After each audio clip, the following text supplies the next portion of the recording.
এই তো এবারে চলে এলাম আমি অ্যামাজন জঙ্গলে। দেখতে পাচ্ছি শুধু জঙ্গল, আর কিচ্ছু নেই জায়গাতে, শুধু জঙ্গলে জঙ্গল। ভয়ঙ্কর জঙ্গলে ঢুকেছি আজকে, পাশ দিয়ে এসেছি আমি। জঙ্গলের দোকান রয়েছে আমার জঙ্গলের পাশেই, তাই ভাবছি একটু এখানে একটু দাঁড়িয়ে যাই, একটু ওয়েট করি, দেখি জঙ্গলের ভিতরে কী আছে, কী রয়েছে, দেখা যাক।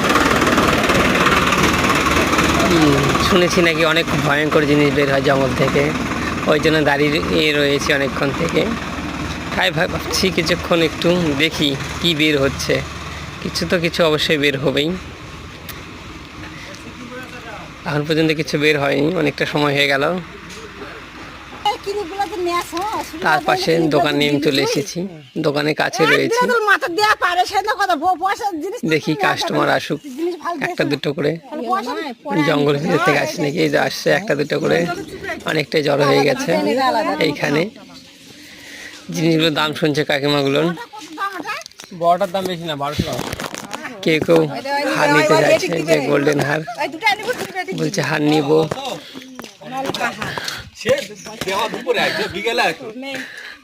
তাই হার নিচ্ছে সকলে। আরো দেখছে, চিক দেখছে, সোনার চিক নিতে চাইছে। বেচাকেনা করছি, একটু বেচাকেনা করে আবার এগোবো এখান থেকে। আমি কিছুক্ষণ পর অনেকটা দূরে এগিয়ে যাব, তখন যাতে দেখা যাক। পৌঁছানো যাচ্ছি, এগোচ্ছি।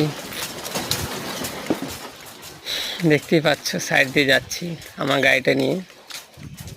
অনেকটা দূরে চলে এলাম, আবার সেই জঙ্গলের ভিতর দিয়ে যাওয়া হচ্ছে। দেখতে পাচ্ছ চারিদিকে জঙ্গলে ভর্তি, কিন্তু বাঘ ভাল্লুক কিচ্ছুই নেই। কিন্তু ভাবছিলাম বের হবে, ভয় পেলাম, কিন্তু ভয় পাওয়ার কোনো কারণ নেই। আপাতত কিছু বের হয়নি, যাতে থাকি।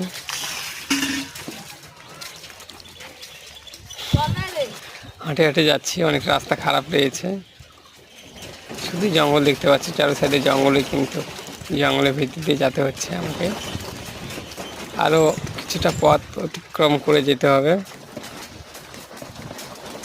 চলে এসেছি, আর কিছু দূর গেলে পৌঁছে যাব। তারপরে দেখতে পাবে তোমরা আরও নতুন কিছু।